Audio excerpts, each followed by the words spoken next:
I guess it's just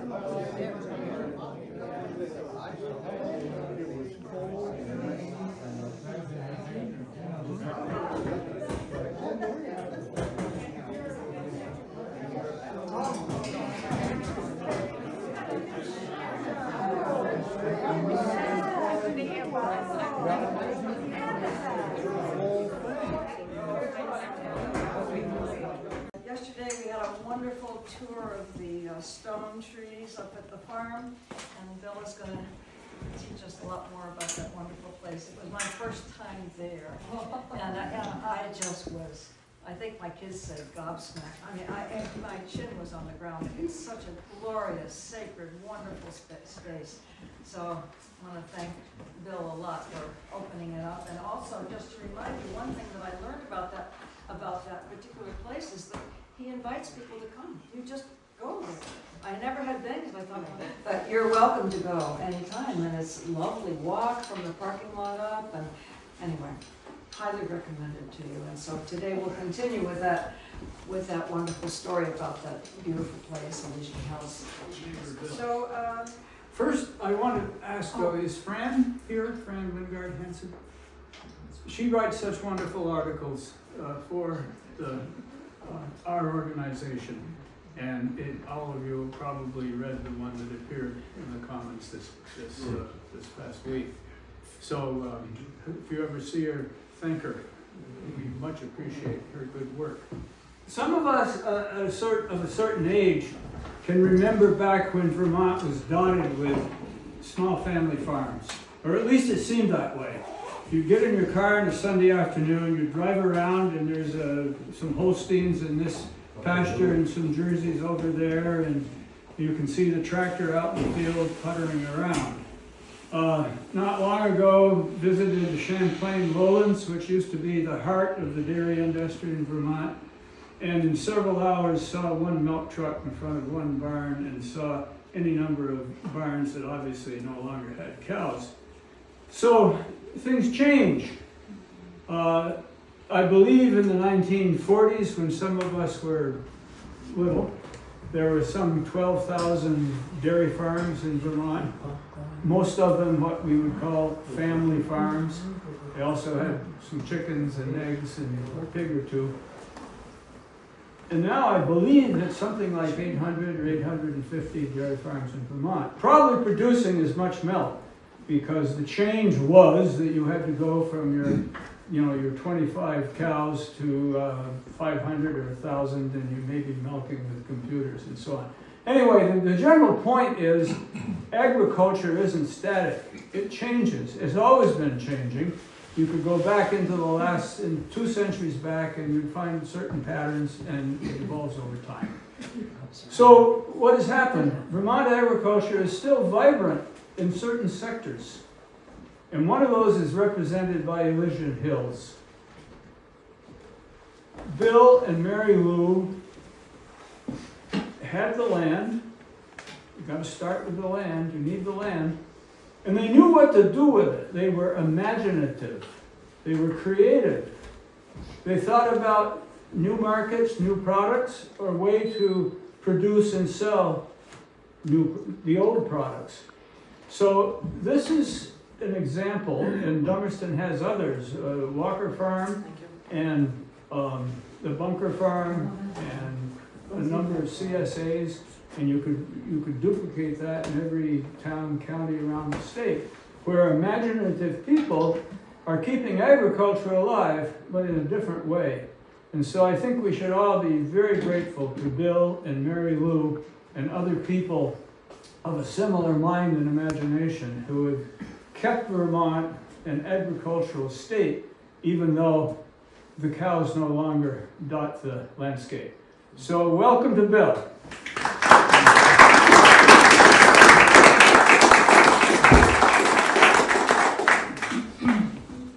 Well, thank you, Chuck and Muriel, and hello, everyone. So this talk was actually conceived 2.5 years ago, like about 6 months after Mary Lou crossed over. And let me just say at the outset that it's appropriate to have this talk today because 2 days ago was Mary Lou's and my 49th wedding anniversary. And next Wednesday, the 23rd, will be the 3-year mark of her passing over. So we're right in between those two, for me, very important days. So last spring, I said I should take this idea off the back burner and see if we can have this talk this fall. And I called Muriel and he met with the board and the board said, yeah, let's do it on October 20th. So here we are. And as I was putting the talk together, I had a lot of time with Mary Lou because I went through the history of our 40 years in agricultural activity on the farm. We had been married total 46 years. And so I came to realize all the more how resilient a person she was and still is for me. And I'll say more about that as we get into the talk. And just as we go through it, there are a number of pictures of her. Just look at them.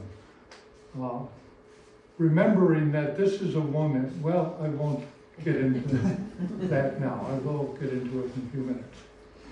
So the other thing that came to mind was myself.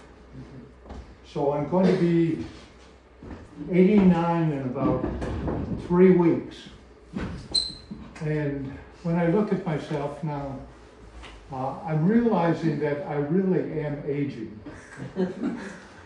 And for me, it shows in my voice. I was concerned that I might need a mic. Can everybody hear me?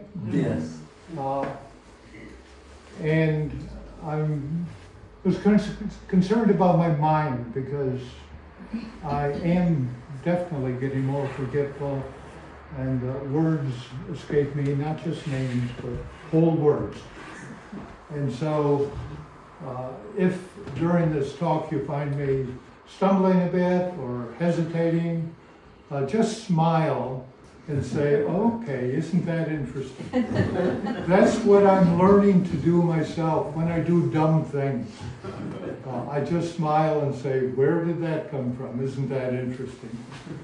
So rather than complain and, oh, I'm getting old and all that. It's kind of fun at this time in life, but different. So let's get into the talk. I may not be sitting in the right place. Lights? Point it this way. Should I move over here? No, it's okay. Well, that's the presentation.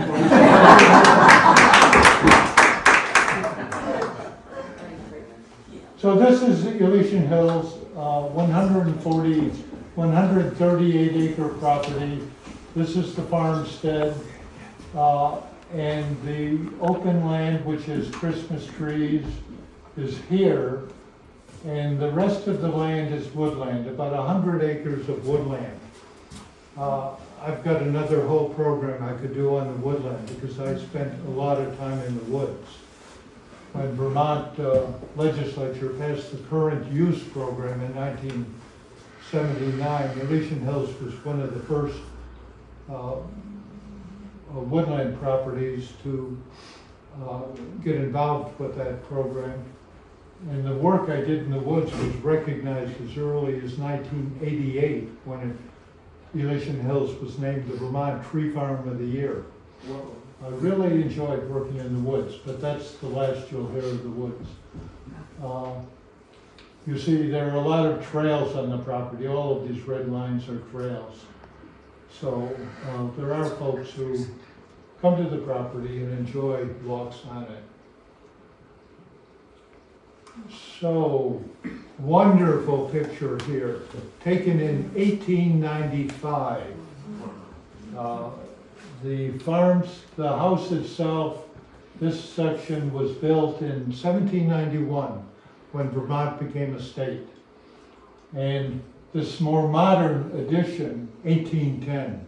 And you'll notice there was a woodshed here and another room, I guess, for storage.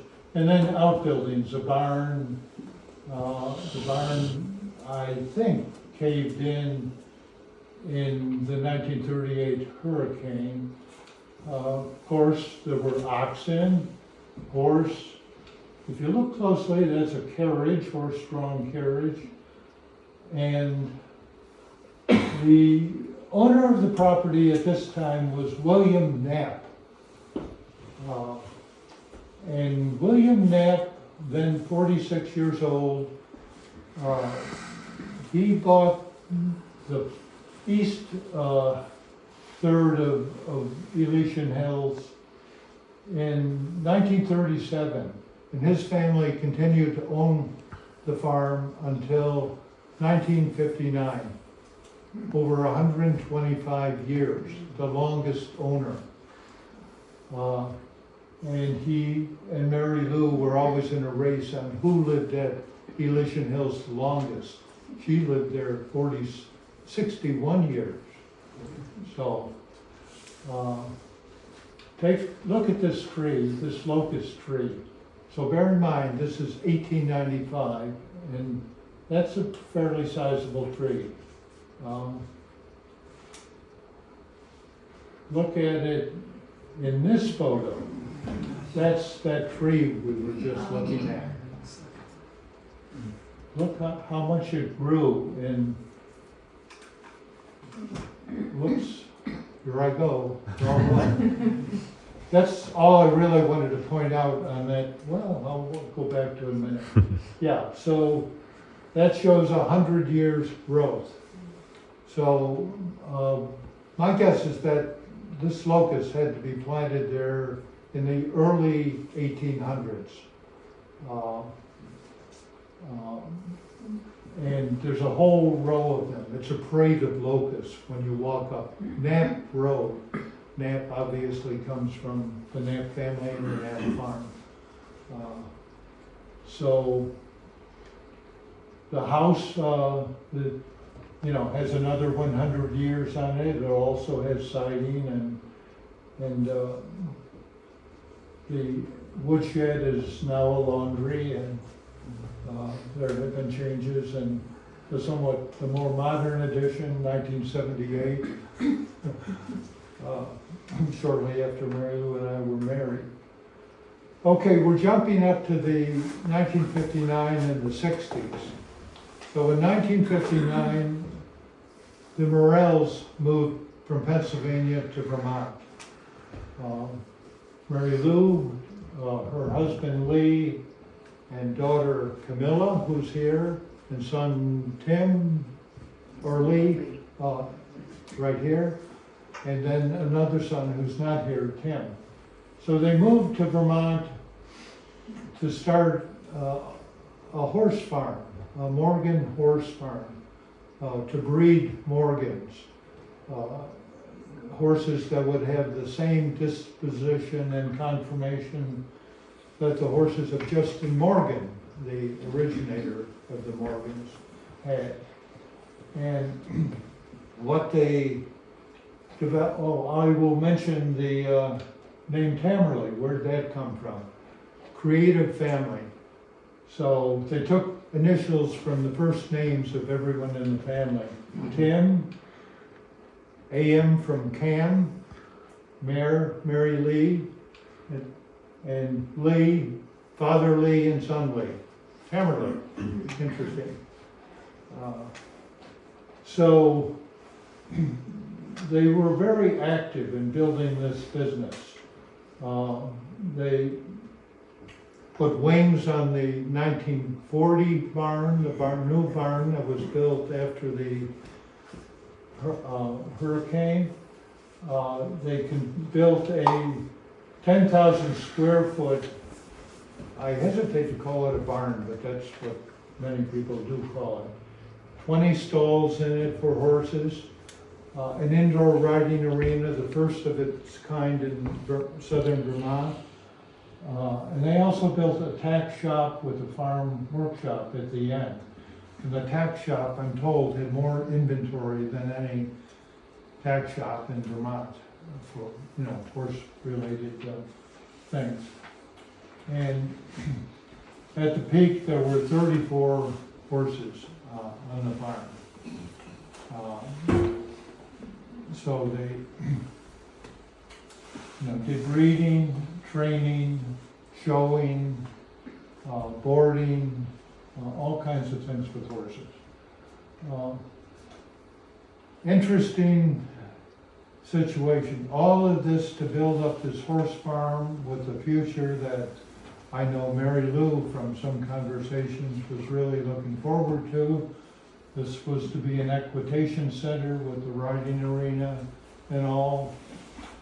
What should happen, but the business ended in 1970 with the separation and divorce of Mary Lou and her husband Lee. The children were off on their own. The horses were sold in 1970, all but one of them at that time. And Mary Lou was alone at Elysian Hills. It really was a traumatic time for her. We talked about it some, but she didn't really want to talk about it a lot, and she didn't want to talk about her life in the 60s on the farm a whole lot. So she lived alone through the 70s, and during the 70s, she renamed the farm. Gave up the name Tamerley and renamed it to Elysian Hills, which in Greek mythology means heaven or paradise. I came along in 1975, and we married at that time. And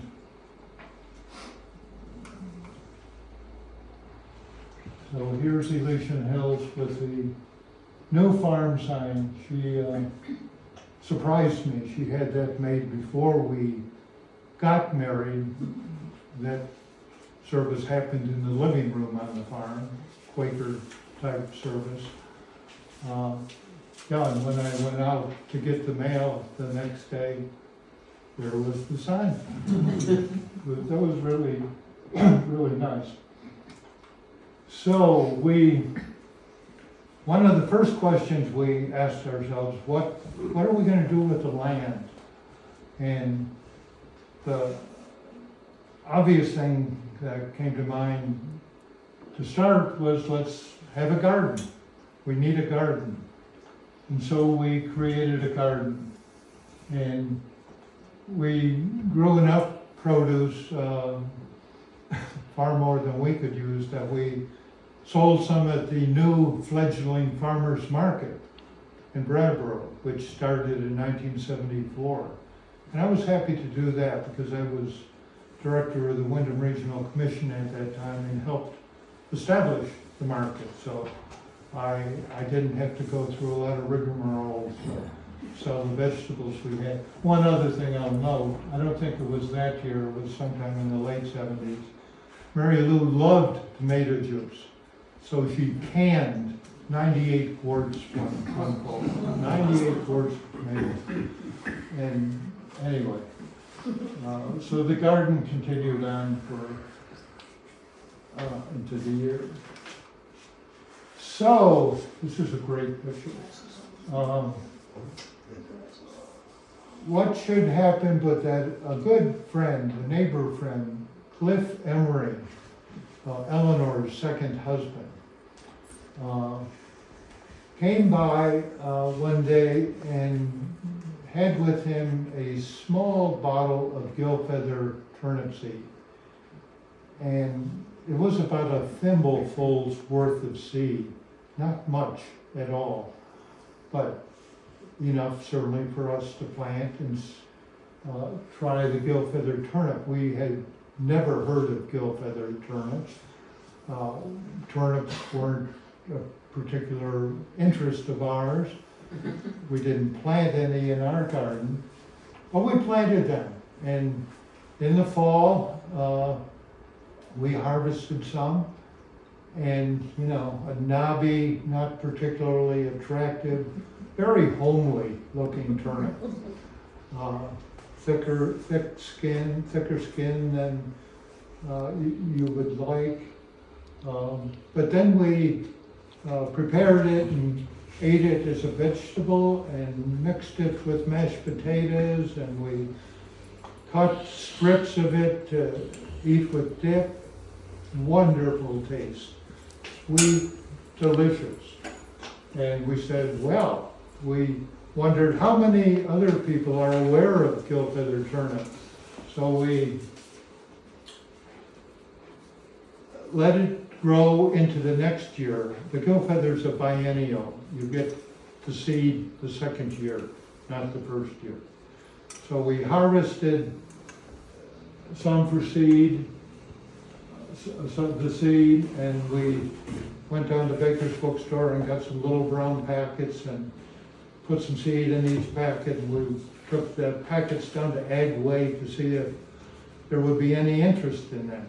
Within a week, they were sold out.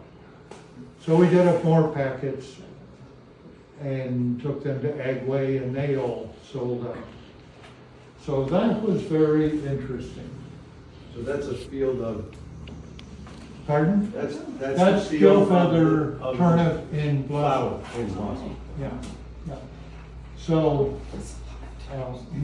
we'll have questions at the end. If we get them now, I'm gonna go down a rabbit hole. Because as I said, I'm trying to put 40 years of farm in Elysian Hills into 40 minutes. And I doubt that I'll stop at 40 minutes, but Kevin said he'd whistle when I get to 45, and that will make me speed up. So, anyway, very quickly, what we did then, we wanted to make sure that the gill feather turnip really was a turnip. So we sent a sample and some seeds to UVM to have it researched out, and the answer by the UVM folks was, yeah, it is a variety all its own. It's a turnip. It does have some rutabaga characteristics, but it's a turnip. Don't call it a rutabaga. And UVM was kind enough to send their findings to USDA in Washington, and their findings were confirmed. The gill feather is a turnip. And what USDA did was to send the sample turnip and some seeds to their National Center for Genetic Preservation in Fort Collins, Colorado. And there it's preserved. What would John Gillfeather think? John Gillfeather was a bachelor in Wardsboro, somewhat active in town. He was a selectman. He was a representative to the legislature. He was born in 1865, Civil War time, and died in 1944. And rumor or word has it that John, when he harvested turnip, the gill feather turnip in the fall, he would bring it in bushel baskets to Brattleboro with the leaves pulled off and the bottom roots cut, because he was very protective of the seed. He did not want anyone else to take a turnip they bought, put it in the ground, and get the seed the next year. He was very, very protective. And only a few people were given seed before he died. Cliff Emery, thankfully, was one of them. So anyway, we got to confirm that the gill feather is a turnip. And what we did then, Mary Lou was passionate about that. We've got to preserve its identity. She said, let's trademark the name gill feather, which we did with the U.S. Trademark Office. And we trademarked it also with the Vermont Secretary of State. And a couple of years later, when the legislature passed a new vegetable heirloom law, the gill feather was the first vegetable that the Vermont Department of Agriculture accepted as an heirloom vegetable. So here we were, all of these good things being done in the background. And then what should happen, but a man named Gordon Hayward showed up at our door. Gordon's here today. Very important person for the gill feather because he had heard about it and through talking to people here and there, he found his way to Elysian Hills and talked with Mary Lou and me about the gill feather. We showed him the gill feather patch we were growing, and he had some wonderful photographer come up and took great pictures for the article. Here's Mary Lou holding a gill feather and me looking at a branch with the seed pods on it. So you had, the seed grew in pods and you had to take it out of the pods. We bought a cleaner to do that. And then here's the seed packet we developed. You notice the little R after gill feather. That means it was trademarked and nobody else could grow it and sell it. Sell the seed legally. Maybe people tried and did it. We don't know, but we were the only ones who could sell this packet of seed. So Gordon did up a great article and we received orders for 2,000 packets of seed from that one article. The gill feather went national. People in every state except South Dakota bought packets of seed. Later that year, I always carried a packet of seed with me. And I was walking down Main Street in Brattleboro and I look over and there's a car with the South Dakota plate. And I went over to it and said, "Excuse me, can we have a conversation about a turnip?" He looked at me and, so I told him the short version of the gill feather turnip story, and I said, "Here's a packet, and if you have a garden, please plant it, and if you don't, give it to a friend who's a gardener, and we want to say that the gill feather's in every state in the Union." And I hope he did. I say that. Anyway, so we thank Gordon for that article, and there's a copy of the magazine and the article on the back table there. So with that, we seriously expanded the turnip bed. So we expanded it to 1 acre in size. So here's the bed growing. We had to fence it and net it. Birds love gill feather. They came from all over to eat the seed when it was in seed. And when it blossomed, it was a great looking field. This is the acre in bloom. So for the next 20 years, Mary Lou and I continued to sell packets of gill feather seed to people from all over. And we also grew enough to sell it to 6 seed companies, including Harris and Johnny's and Fedco. And they had to sell it, with the R after gill feather. They could not claim it was their turnip.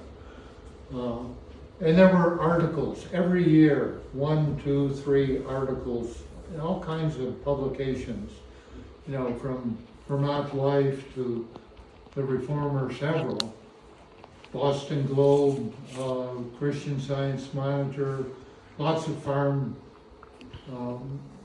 magazines, the Agway Co-operator, Rural Heritage, some of them are on the table back there. So that was, Mary Lou kept her busy part of her time packaging seeds and keeping track of what all was going on with the turnip. So by 2002, we said we can't do any more for the turnip. Besides, we've got other crops we're dealing with, and we were starting to get a little older. So we sold the turnip business to Paul and Wendy Dutton, who lived in Newfane, and their farms basically in Newfane and Brookline. And Paul was really eager to buy the Gillfeather turnip business. And he's continuing to not only grow and sell turnips, but seed, and he's looking after it. The Gillfeather returned to its heritage valley, the West River Valley, started in Wardsboro. Now it's being looked after in Newfane.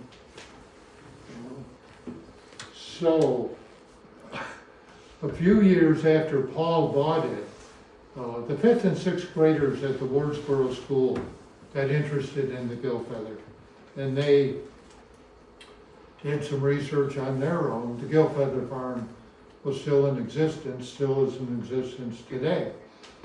And also the Friends of the Wardsboro Library. They were looking for a fundraiser. So the kids and the Wardsboro Library Friends got together and they decided to have a Gillfeather Festival in late October. And at this festival, there are contests for the biggest turnip and the heaviest turnip, and you can have lunch with all things turnip, makes a great soup. And there was a band, and you can buy turnip sweatshirts, and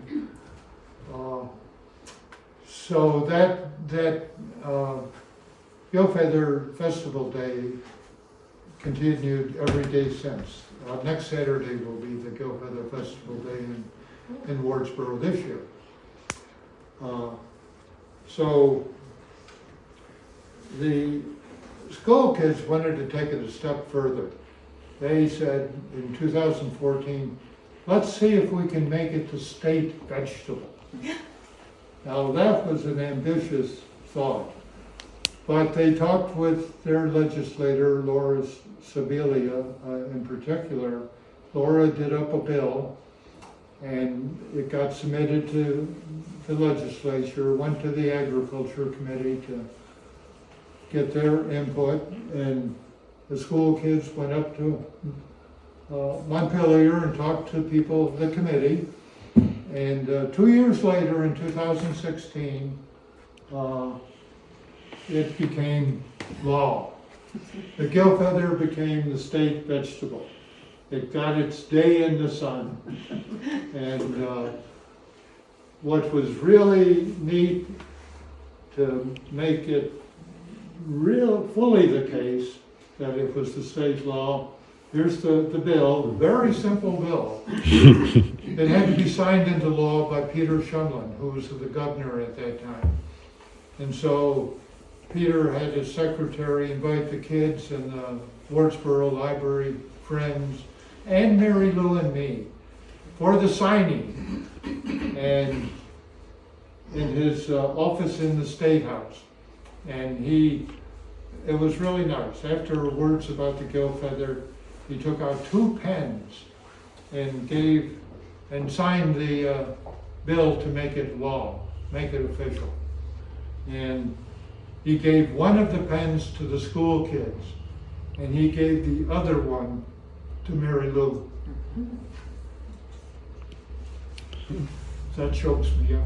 That was, yeah, and so after that, I named Mary Lou the Gilly Filly of Vermont.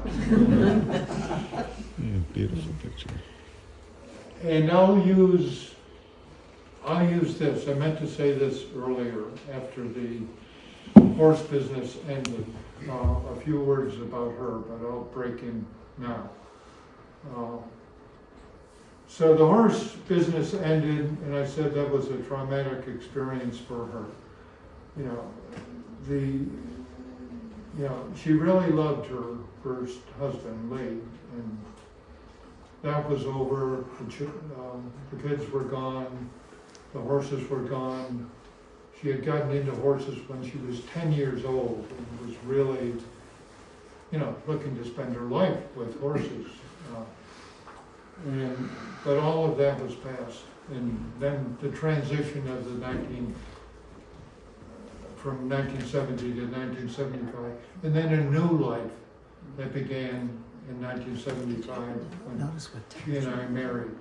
A new life on a property that she had renamed it's easy enough. Elysian Hills.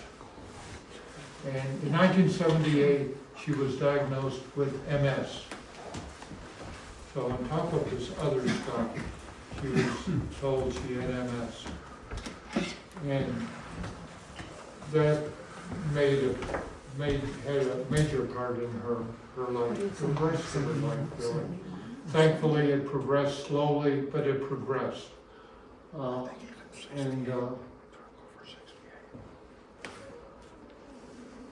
So as we go forward, into the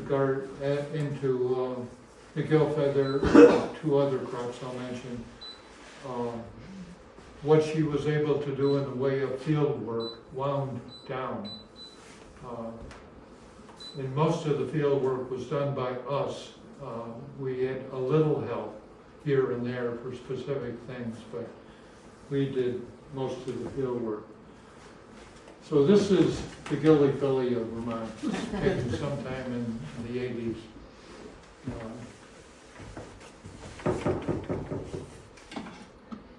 So next we get into organic rhubarb, and this is a much shorter story.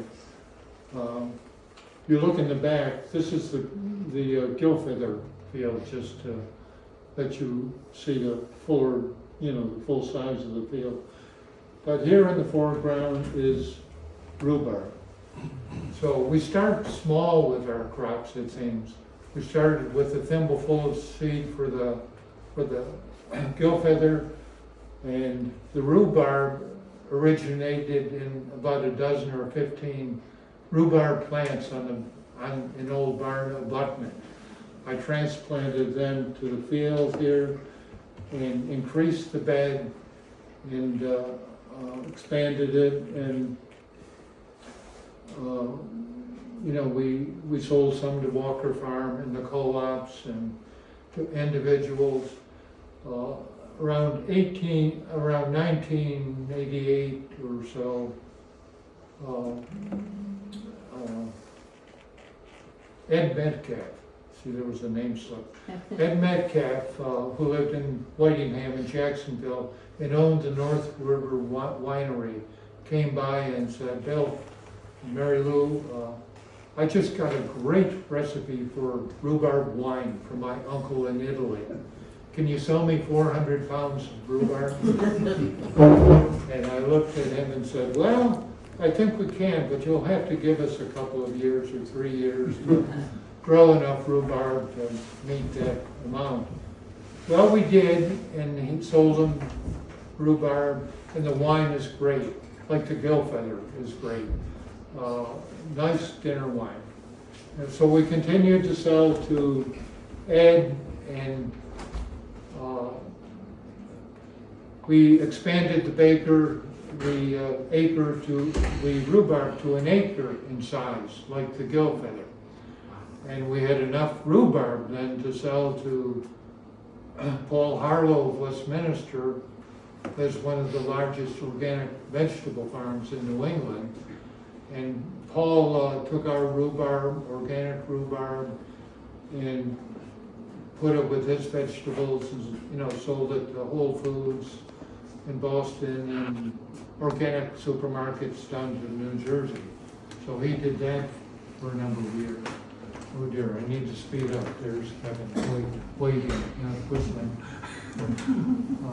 So anyway, we sold the rhubarb to Paul Harlow, organic markets. We also sold for 2 or 3 years to Putney Mountain Winery. At the peak, we sold over in each of 2 or 3 years, 3.5 tons of rhubarb. Wow. Now that was a lot of rhubarb, and that was a lot of work. I was the puller. I pulled the stalks. Mary Lou was the lopper. She sat at a table at the end of the bed, took the stalks, lopped off the leaves, trimmed the ends. We boxed it and it was ready for delivery. So, let's go on. One little thing I'll mention, just going back to that 1895 photo of the Knapp farmstead. The Knapp farmstead at that time was one of 159 farms in Dummerston. You know, almost every property was a hill farm. So, let's move on. That's rhubarb, we're ready to harvest. Now we come to Christmas trees. And I said we started, well, Christmas trees. So this obviously is a fall picture, an October picture. Whoops. Here's another one. This was taken sometime in the late 80s. And this, because it was such a good time of, beautiful time of year, we decided to have fall foliage Christmas tree days, October, in October. And we did up flyers that were full of color. And I'll say a little bit more about the tag days in a moment. But just a word on what's involved in growing Christmas trees. 9 months of the year, you're in the field doing something. In the winter, you may go to a workshop on Christmas trees and order new plants for the lot. So growing Christmas trees. You have to identify the rows and where in the rows the trees will be planted. And here's Mary Lou putting a survey flag in a row where a 5-year-old transplant or a 4-year-old transplant is to be placed. We needed to have the rows straight because you wanted to be able to mow between them. So Mary Lou, she stopped dancing at age 82. She could no longer dance. Loved to dance, but that ended. But she could continue to help out, like with the planting of trees. This is one of the things she did with planting them. She was still mobile. You know, and then we had to fertilize the trees and keep on top of insects and shear the trees to shape them. I did shearing between late June and I tried to finish by Labor Day every year. You had to shear them to make them look natural. Nobody would buy a tree that wasn't sheared. So I always told that to people, and they got a kick out of it. I used a knife with a long blade, very sharp. You see I have a blade guard on, and I had a hand pruner in the other hand. So that was a lot of work. Mary Lou, the job she really liked was mowing between the rows.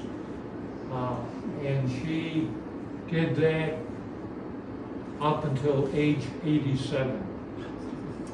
At age 87, she could no longer get on the tractor. Her body would let her do that. But I deliberately inserted this photo because it shows her hunched over. I mean, this was the one feel thing she could do with the trees now, and she really enjoyed it.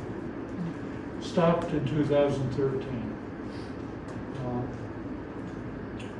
which is when I stopped my work on trees too.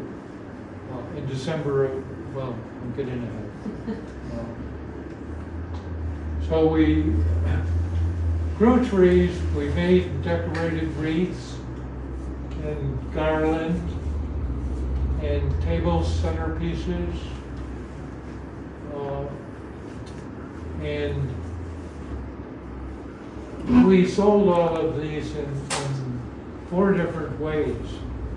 This is Mary Lou in the greenhouse, which was her quote office for tag day and retail sales. So we sold trees on tag days, a quarter to a third of our trees at that time. At the peak, we were selling 1,500 trees a year, and 400 to 500 wreaths, and maybe 30 or 40 centerpieces.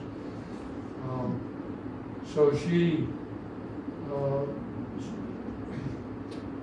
the other second way we sold them was retail, pre-cuts. After Thanksgiving, we had a retail lot in the front field opposite the house.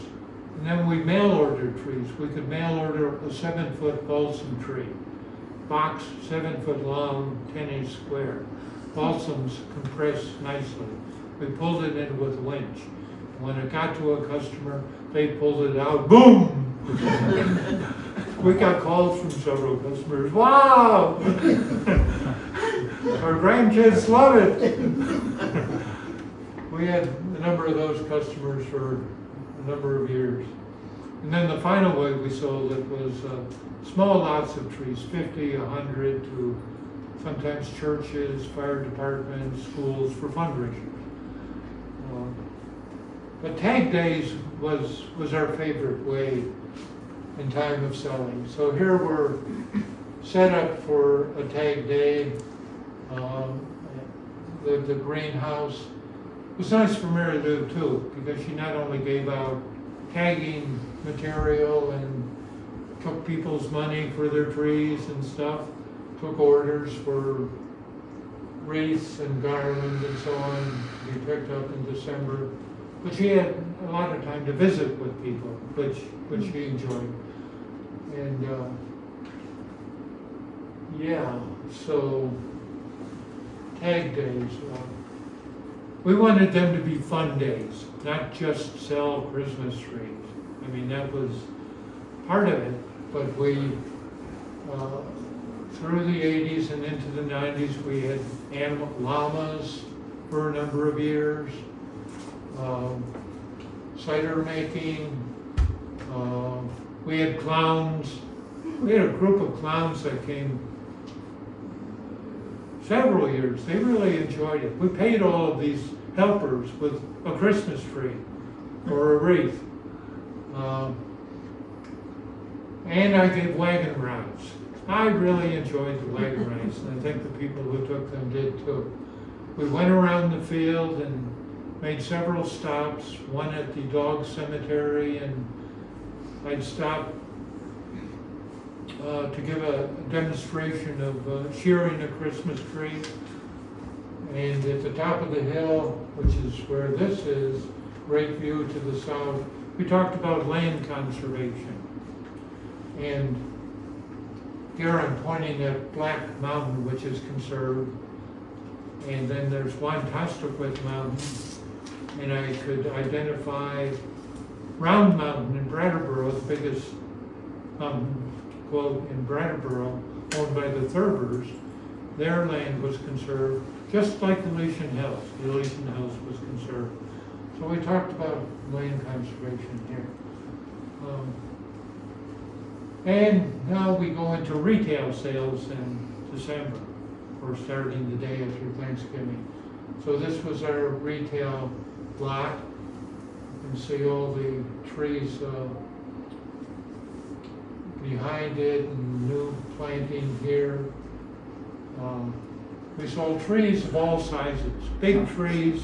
The biggest one was 21 feet to a customer in Townsend.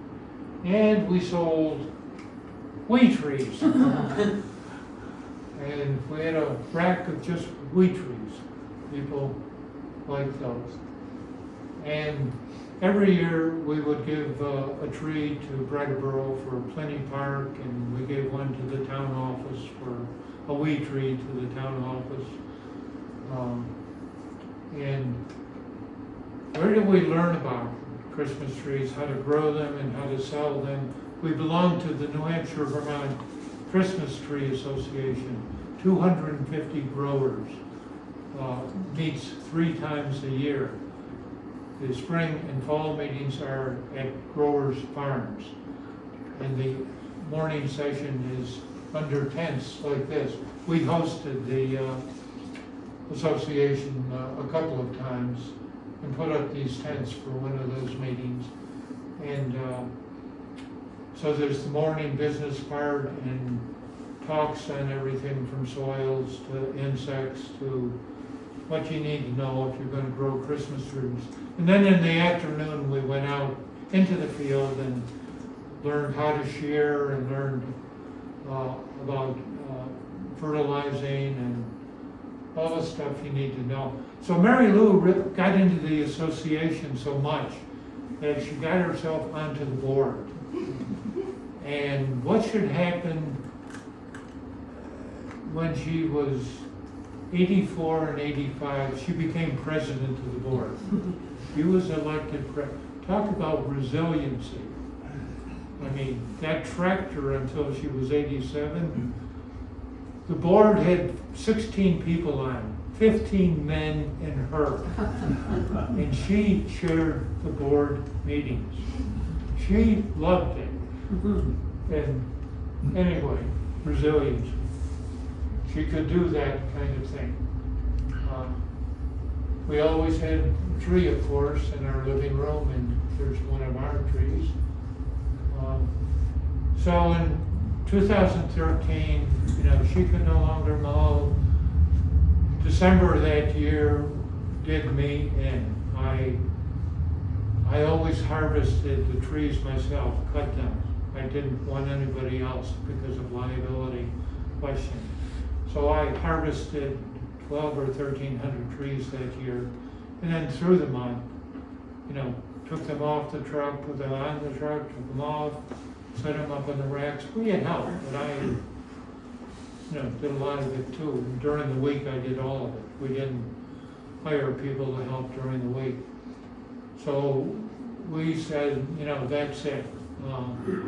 And we sold the farm, the farm itself to the Mannixes, Jack and Karen, in 2014. Retained a life estate so we could live in the house, for as long as we could through the end of our lives. But we were no longer doing the farm work. That had ended. Well, we sold the farm, and I no longer did work on Christmas trees, but I was only 78 then, so I said I want to do something more agricultural. So I grew shiitakes for 4 or 5 years, and we sold them to Walker Farm and the Bunker Farm. And decided after 4 or 5 years, I can't lift these logs. You have to put them in water to start. Anyway, water work. And in around 2010 or 11, Jared Flynn was doing some stone work, rebuilding some stone walls in front of the house, and he came to Mary Lou and me one day and said, "What would you think of building a stone tree? Am I building a stone tree? There's a great strata of ledge in the upper field at the west end. That would be a beautiful site for a stone tree." And so we thought about it and said, "Jared, go ahead." And he constructed this tree, 14 feet tall, and it was modeled after a tree up here, a big tree that he saw. he and his family always bought a big tree. So he constructed this tree, and Justin Morrell, Mary Lou's grandson, made the star on top. He's an artisan blacksmith. And then Jared said, well, you know, that tree looks lonely by itself. Could we have another one? So the next year he built this one. And then we said, Jared, one thing we'd really like you to do too is build a circular stone cemetery. Could you do that? So in 2015 or 16, he built a circular stone cemetery. You'll see that in a minute, and why we wanted him to do that. And then on his own, he came up with another tree idea, one different from these two trees, this one over here, quite different. And he built that in 2017 and 18. And that has slabs of stone that he got from Massachusetts in granite blocks. This is a nice tree because it's easy to climb. There are a lot of family photos are taken on this tree, different family member on every level. And it's a great tree to sit on. So I go up to it, it just, spring through fall several times a week, and just, it's got a great meditation seat right there. And I enjoy it. Nobody's around, totally quiet, very pleasant. These will last longer than the Christmas trees. When we did wagon rides, after the stone trees were built, I would stop here and I'd tell them about the stone trees. And invariably, there was a person on the wagon who said, "Those are really nice. I'd like to buy one. Could you deliver it?" So, I can't end this presentation without mentioning our dogs. We had dogs, through all of our work activity at Elysian Hills. And tree customers, certainly on tag days and at retail times, loved the dogs. Our last 3 dogs were Bernese mountain dogs. This is Urs. He came from Holland. He barked in Dutch.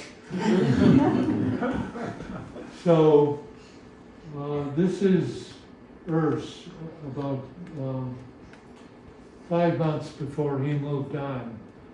His death day on August 3rd, 2012 was his birthday.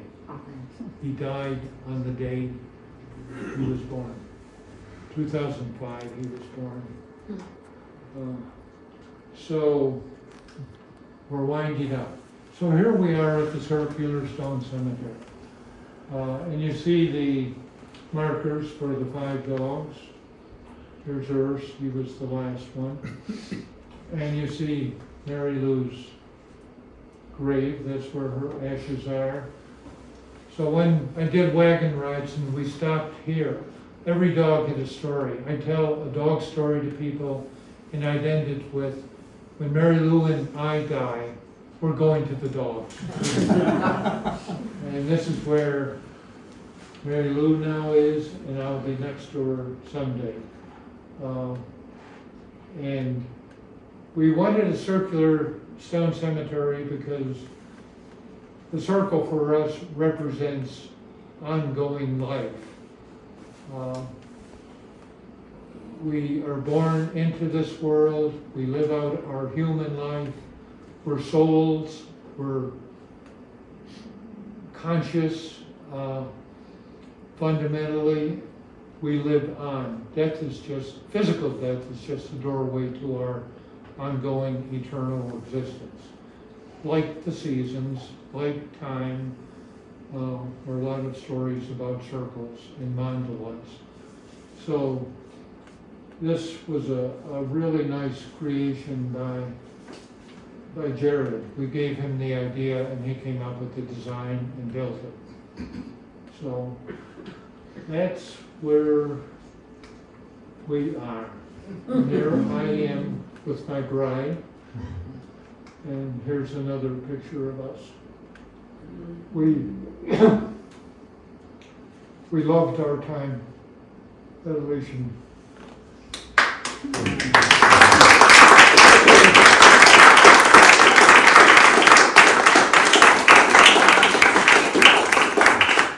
So I went way over. But are there any questions or comments? Bill, Yeah. I'm curious to know when you planted your first Christmas trees, and what was your inspiration for moving into the Christmas tree Well, yeah, business? I should have said, we started small in the turnip, and we started small with the rhubarb, and we started small with Christmas trees. So in the early 70s, when Mary Lou was alone at Elysian Hill, she had some Scotch pine planted as a windbreak. And one of the people who helped her plant them was Russell Ray, Eleanor Emery's son. So it was around 1978, maybe 79. We looked at those trees and said, hey, you know, they could be sold as Christmas trees. Now, they weren't very attractive. They were like the gill feather turnip. Really ugly. But, well, let's see if there's any interest. So we cut them, put them around Fine. the It's okay.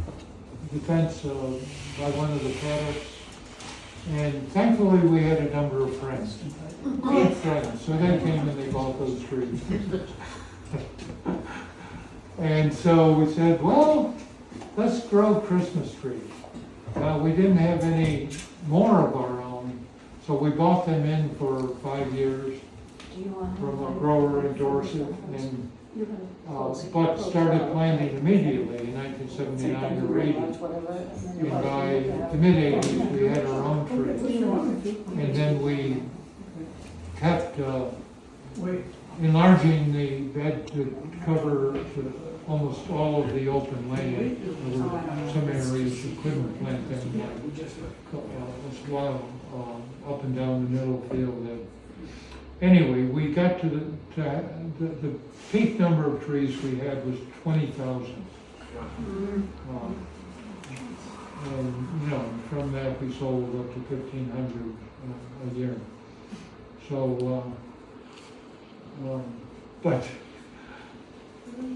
so what was on the farm, or in the case in Cliff Emerson, you know, started us on gill feather, and what was on an old barn abutment started us on rhubarb, and these homely Scotch pines started us on Christmas trees. So, any other comments?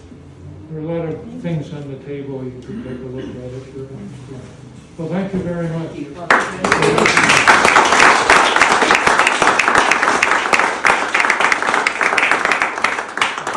Thank you so much, Bill. And as always, at the end of the talk, everybody is invited to stand, mingle, talk, and eat. And